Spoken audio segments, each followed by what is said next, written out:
Hey folks, it's Jang here from jangbricks.com with a Mega Bloks Collector Series Call of Duty set. This is set number 06816. Comes with 278 pieces and it's called the Chopper Strike. This costs $30 in the United States. Comes with 2 action figures and a bunch of extra stuff. I'm going to start off by looking at the helicopter itself. This chopper is modeled after the MH6 Little Bird that's currently in Black Ops 2, although the canopy does kind of come to a point a little bit, making it look a little bit more like the more recent versions or variants of, or derivatives, I guess, of the MH6 series, the MD 500 series, but still pretty good looking. What's most interesting to me about this, I'll get to that in a second, but is the size. The size of this compared to a figure. I mean, these figures are relatively tall for this type of building system, but still you see just how big of a difference there is between this and this. Typically in building systems like this, you'll find, brick-based stuff, you'll find helicopters to be built significantly smaller. This has space for 2 guys, but it's built more to proper scale, to actual scale, more like it's trying to be a model in this scale. So that impresses me significantly. They could have just gone with a more traditional look, but they didn't. Nice 5-blade rotor here. It's actually hitting a little spot right now, but that's not a big deal. Nice large long one-piece blades individually. The canopy does have some printing on it, so it shows the little ribbing going through it, or the supports where metal pieces would be. This whole thing opens up, and if you turn that just right, you can open it up even more. You've got a little bit of console there on the front. I appreciate that. You've got some green displays here, and then you've got larger, just more analog displays down at the bottom, some switches and dials and such. These seats are pretty much the standard type of seats for Mega Bloks, and they attach to the backs of the figures. So this actually, the pin goes into the backpack pin hole on the backs of the figures, holds them in really well. This has a couple of types of armament on it. It's got a minigun on either side, and it's got a rocket launcher on either side. Here you've got a sensor, and I don't know if that's radar or infrared, but I'm assuming that this is the outlet for the engine, for the turbine. And tail rotor spins a little bit, depends upon exactly which piece you get, how well that's released from the mold, whether you'll have a little bit of friction there or not. This is printed right here. No stickers actually on this entire thing. These console pieces were actually printed pieces, and this with the designation on the tail is actually printed. You've got a little tail marker there. You even have the proper marking lights down here on the skids, with the red on the port side, the left side, and green on the right. A couple more light sections here. Really nice shape to this whole thing. They capture the shape very nicely. Like I said, the canopy is a little more pointed than the MH6. It definitely looks a little bit more like the MD 500 series, but either way you look at it, still a very good looking thing, and folks who actually play the game, unlike myself, would recognize this certainly.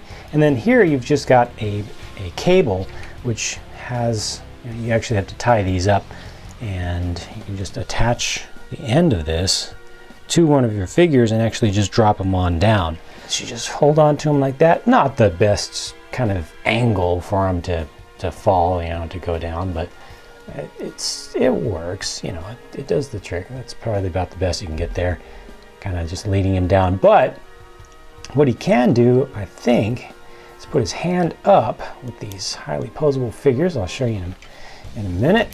Put his hand up and actually grab onto that rope. And there you go. So not the most comfortable looking pose, but thanks to the articulation of these figures, you can get something that looks a lot more tough, a lot more in control than just letting him hang down there. So it's just nice if you want to get a better looking pose out of him. So the figures are billed as Frank Woods and one other soldier, just an unnamed dude there. And once again, these figures are crazy, out of control, awesome. I put them on this stand here, which is not included with the set, just so you can get a look at them from alternate angles. And you can see the level of detail is very good. You've got actually a tattoo on one of the arms of Frank Wood.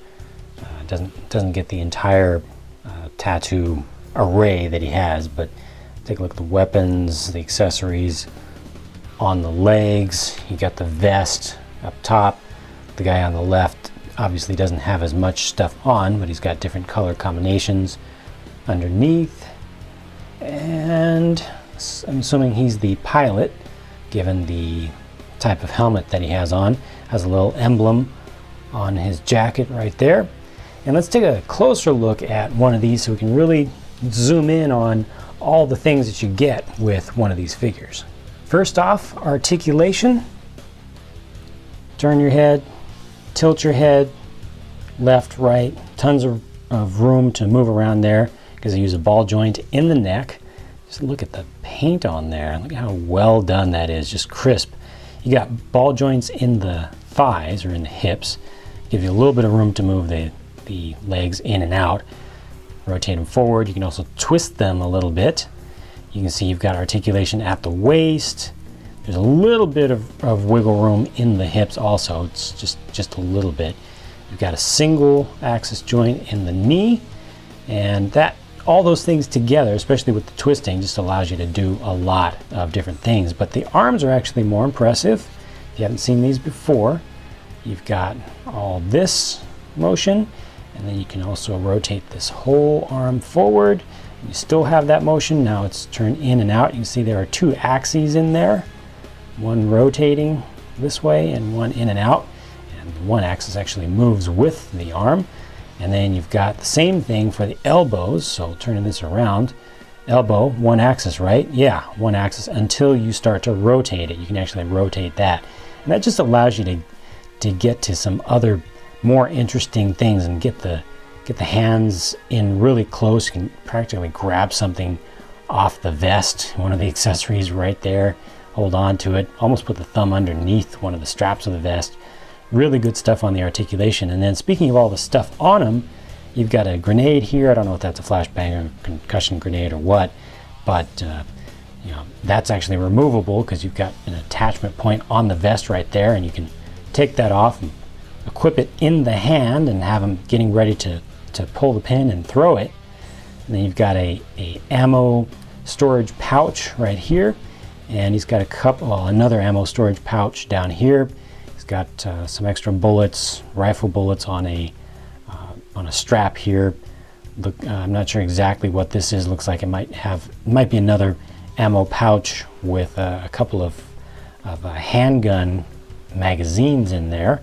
But you've got the same thing on opposite sides, so depending upon whether you put this upside down or right side up, you get one of them on the front and the other on the back. You've got the all-important knife. Got to have that. That comes off, it's separate. And you've got mounting points here, here, there, and there, plus one on the side over here, and one on the back, in addition to the hole for attaching a backpack or something like that. This guy also has a weapon, an assault rifle. I'll go ahead and put that in his non-dominant hand for some reason.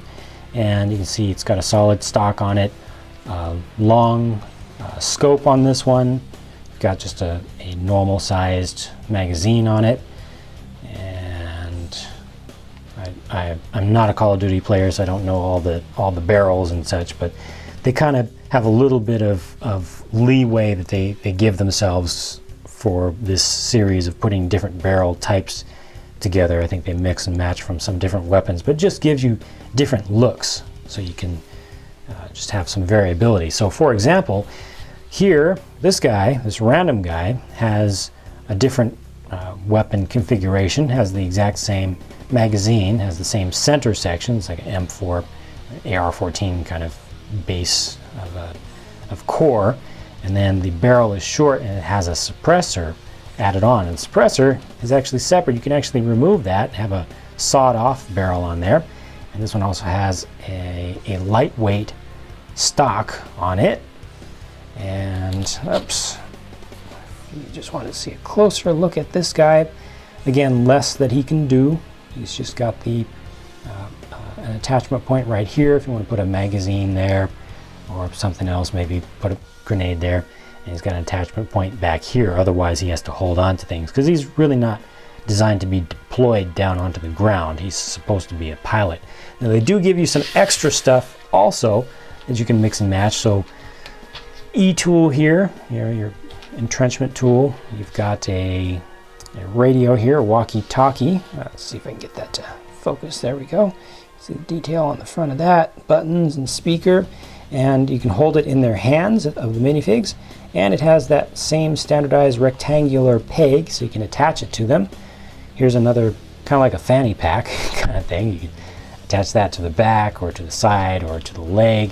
You've got a flashlight here, same thing, same attachment point. Extra magazine, this time in the gunmetal gray, or is that black? It's hard to tell because yeah, it's gunmetal gray. They're really close to each other. Binoculars can actually be held by the minifig, and again can be attached. I recommend attaching this to a point on the side, especially the side of the leg works out really well. Canteen, same kind of deal. You put that on the belt.